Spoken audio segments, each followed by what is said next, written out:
Ladies and gentlemen, welcome to this set of slides where we're going to talk a little bit about best practices and what you need to remember when you are doing your dissertation. So one of the things that happens when you write a dissertation is you get a lot of feedback back from your supervisor where they comment on what is written, and they will edit your work and make some comments. And the reason for this is that your supervisor has been involved in this process and they know how external supervisors will look at your work, but they don't know who your external supervisors are going to be. So they try to cover all their bases. So some of the things that I will look at in these slides is the structure, the scientific writing, a little bit on language. I will talk to you about some of the no-nos that we don't want in your thesis, a little bit on citation, paragraphs, and some general recommendations. So the most important rule during writing is to remember the golden thread. What do I mean with the golden thread? Is that you must make sure that your paragraphs link to one another. And the way to do it is to make sure that your first sentence that you have in your paragraph is going to be your most important sentence. So in scientific writing, we write an argument by stating a fact and then giving supporting information beneath in the next paragraph, in the rest of the paragraph. To assist you in the golden thread and to make sure that your story makes sense, it is important that you plan your argument and start out by planning your whole thesis.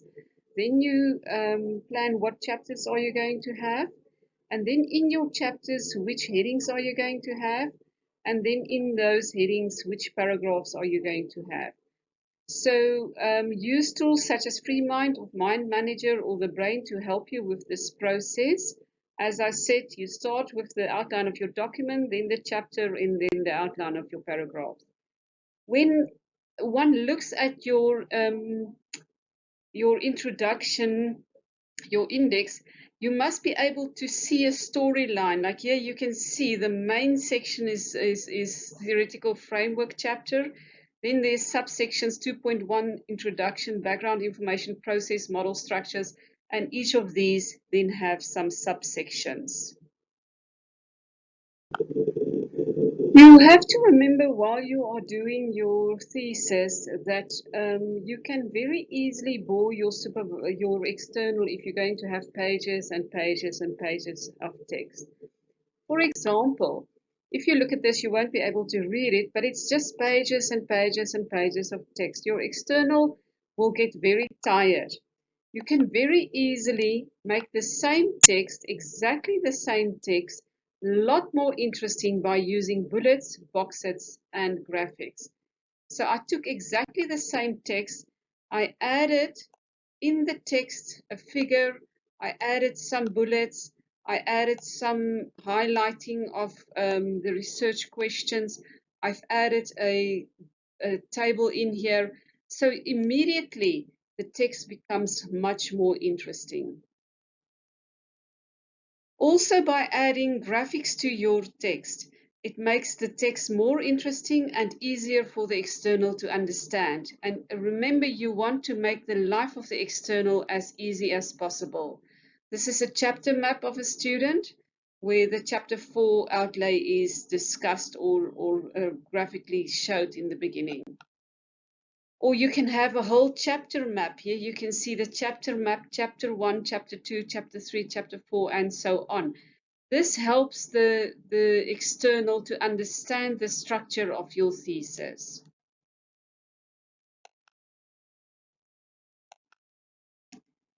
Think like the external. What looks nice and what makes text interesting? Another example that I can show you just to see what the human brain does. If you look at this text and you write the text exactly the same, a little bit more precise, underline things, use color, it is much easier to see what the person tried to highlight in this text, and it's easier to mark, so you will get a better mark for that. You might get a better mark. Let me not promise you anything, but it helps you. I hope you understand my point. So now I'm going to say a few things about scientific writing. Be very careful of sweeping statements. Sweeping statements is anything where you do something like say, I felt at this stage that it is important. Remember that your external doesn't want to know how you are feeling. The external is going to give you marks, or he's going to mark your dissertation based on the fact and the factual content and the argumentation, not in anything that you felt.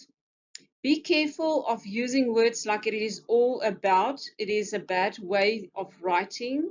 A lot of students, especially Afrikaans writing students, like to say something is all about. Be very careful sweeping. If you just say something is becoming a big issue, why is it a big issue? Who said it's a big issue? Always reference. It is important to note, careful, it's a sweeping statement. Who says that it is important? If you have a reference, then you can do it, but we don't tell someone it's important to note something. Having read carefully about, once again, very sweeping, we don't want to know what state of mind you had when you were reading. With regards to your tenses, use active voice. It's better to say A hit B than B was hit by A. I know there are some arguments when you have to go passive because you are trying to prevent the use of I in your text. I do allow my students to use I 3 or 4 times in their thesis, and some arguments for using I in the scientific text is available by, if you look at Amir in 2005. With regards to language, be very careful for judgmental, absolute, vague words, colloquial and redundant words. Be very careful of words such as we were surprised to learn, that is sweeping. Be very careful of being vague, be exact. Be careful of proof if you haven't done it mathematically. Be careful of the word significant and probability if you didn't do statistics. In the following slides, I'm going to give some examples of words that students use incorrectly. For instance, affect, be careful of that one, the spelling, accept and accept, illusion, illusion. And also in the following slide, there are some more examples. When we refer to personal, it is belonging to me, personnel, it is the people in general, and staff is the workers. So these are some mistakes that students make in their text. Have a look at them.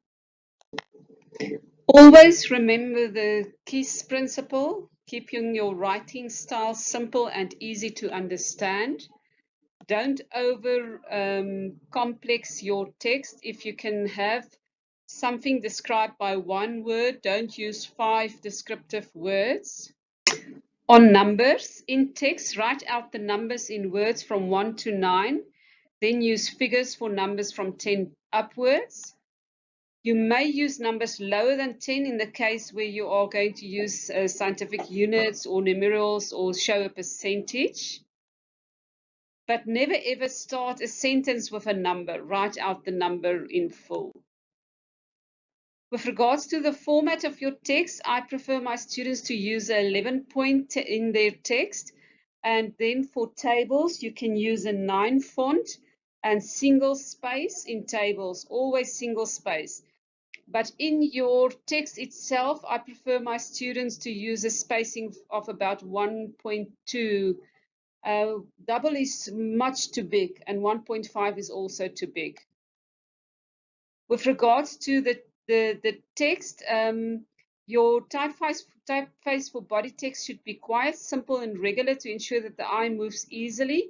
And therefore, we prefer a text style such as Times Roman, or you can use Arial. Personally, I prefer Times Roman. Some other nasty no-nos, some mistakes students make when they are writing, is they use the this report will follow the same trend. Be very careful, a report cannot follow a trend. More information can be found at, rather, the interested reader may consult. Specified here are reasons, rather the following are reasons. It says that be very careful of it. We are not sure what you are referring to. The same for this. If you have two concepts in a sentence and your following sentence begins with this, we don't know to what you are referring in the previous sentence. Don't ever get too familiar, for instance, storytelling, except if you are doing a narrative in a case study. Be careful of, here are a number of reasons, rather say the following are some of the reasons. Most times it is difficult. I don't want to know that you are struggling with something. We don't want to use terms like difficult. It is sweeping.